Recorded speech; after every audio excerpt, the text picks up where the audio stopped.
Rumaragas ang pagpapala po sa ating lahat. Sa ating pangaraw-araw ng talata, tayo ngayon ay nasa Exodus Kapitulo 19, simula versikulo 7 hanggang versikulo 9. Kaya tinipo ni Moses ang mga leader ng Israel at sinabi ang lahat ng iniutos sa kanya ni Yahweh.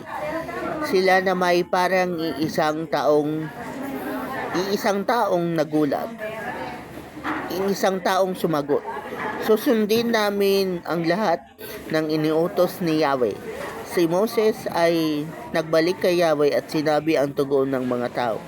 Sinabi ni Yahweh kay Moses, Magsasalita ako sa iyo mula sa makapal na ulap ng naririnig ng mga tao upang sila'y maniwala sa iyo habang panahon. At sinabi ni Moses kay Yahweh ang pasya ng mga tao. So sa passage nito, si Moses ay kinausap ng Diyos at anong ginawa niya sunod? Pumunta siya doon sa mga leader ng Israel at sinabi niya sa kanila yung ipinapasabi ni Lord. So, yun nga na kumbaga si Moses ay spokesperson ng Diyos. So, kasi pag part ng pagiging man of God ang yun nga, una dapat may intimacy kay Lord kasi alam niya kung ano ang mga pinapagawa ng Diyos. At syempre, sasabihin niya yun sa kanyang mga fellow leader or mga co-leader. So, kahit ma-offend man sila or hindi maganda sa pandinig nila ang pinapasabi ng Diyos, ang mahalaga ay na iparating pa rin ni Moses yung gustong ipasabi ng Panginoon. So, yun. Regardless kung ma-offend sila or ma-rebuke sila, ang importante makarating sa kanila ang pinapasabi ng Diyos. At tatandaan natin na ang ministry is for a lifetime. Si Moses natigil lang or napalitan lang siya sa ministry nung siya ay patay na. So ang pumalit sa kanya ay si Joshua. Sa ministry, walang resignation, walang retirement. Hindi yan nag-i-exist sa ministry. Kasi ministry is for a lifetime. Kailangan may credibility ka, may responsibility ka. Oo, totoo, andyan yung kapangyarihan, yung authority, yung power, yung influence, yung position. Pero sa harapan ng Diyos, kailangan yung responsibility talaga andyan. Kasi imamanage mo yung tao.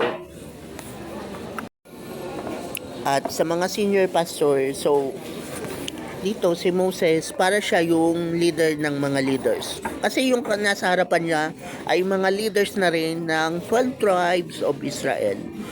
So ganun yun. So ngayon sa mga senior pastor, kung pipili kayo ng inyong magiging mga co-leaders, dapat yung ministry or minister na kayang maglingkod sa Panginoon for a lifetime. Hindi ibig sabihin na porque mayaman siya ay pwede na siyang maging church leader. No. Ang mga church leadership position is not for sale.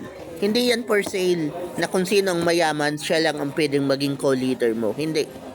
So, ilalagay natin, ibabasin natin dapat sa God's standards. Yung standard ni Lord na alam nila dapat na ang ministry is for a lifetime.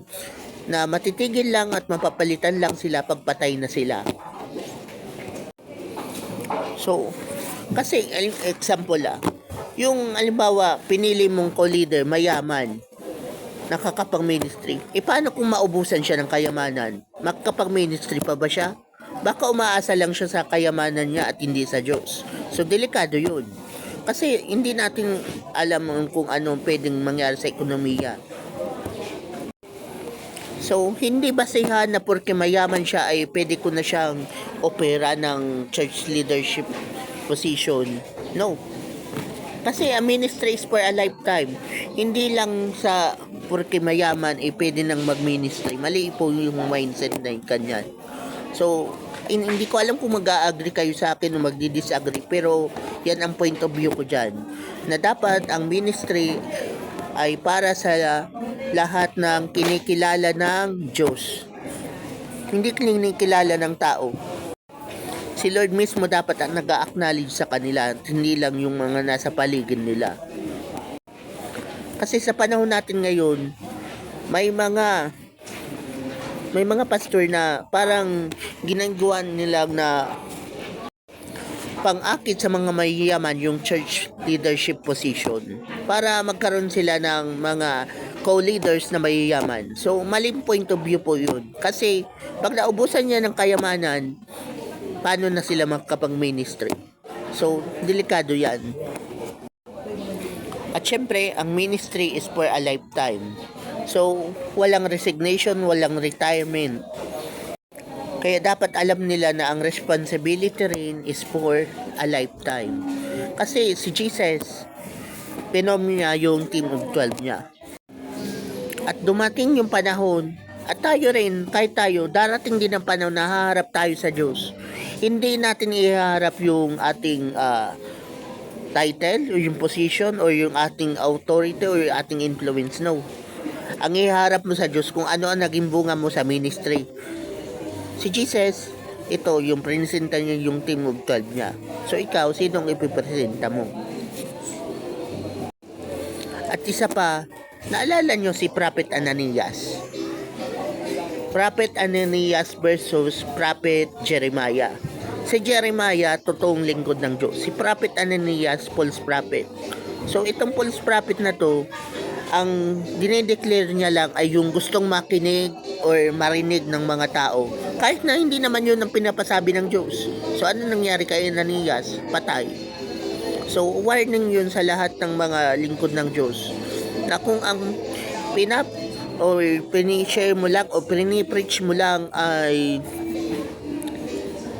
yung gusto lang na marinig ng tao at hindi yung talagang galing sa Diyos. Kung baga, piniplease mo lang yung tainga ng mga member mo. Pero sa harapan ng Diyos, nagiging kalibel ka na ni Prophet Ananias. So, delikado yan. Si Ananias namatay. So, wag niyong hintayin na patayin din kayo ng Diyos. Kasi, giving false prophecy, false hope sa inyong mga church member, the time na kailangan pala nila ay rebuke or correction ay delikado. Kasi si Ananias nga namatay, ikaw pa kaya? O tayo pa kaya? O kahit ako? Kasi after all, magiging tayong messenger or spokesperson ng Panginoon. Kasi ganun ang trabaho natin ng mga leaders. Tapos, i-share natin yun sa ating mga members or fellow leaders. So, ganun po yun ang ministry. And it's for a lifetime. So, yan ang responsibilidad ng mga leader. Kaya pakiusap ko sa mga senior pastor ng iba't ibang mga simbahan sa loob at labas ng Pilipinas, church leadership position is not for sale. Okay? Kasi, ang piliin nyo yung talagang nasa standard ni Lord na kayang sabayan at kaya kayong suportahan at kaya nilang panindigan ang pagiging leader nila hanggang sa oras ng kanilang kamatayan. Kasi ganun yun eh. Natitigil lang ang ministry pagpatay na. Or kung naging kalibel ka ni Prophet Ananias, kahit hindi mo pa oras mamatay dahil binabaluktot mo or parang minamanipulate mo yung word of God. So, delikado yun. So, kahit na hindi mo pa oras ng para mamatay dahil sa sobrang kapasawayan mo, no choice na si Lord kundi patayin ka na lang. Kasi nga, malilihis yung plano niya kung magpapatuloy ka. So, delikado yun. Kaya, kung ayaw mo pang mamatay, umayos-ayos kayo sa ministry. Kasi kung false hope tapos false message, yan ay mga false prophet. So, delikado yan. So, anyway, ang mga ganyan namamatay naman kaagad. So, si Ananias namatay. kasi piniki niya ang Word of God.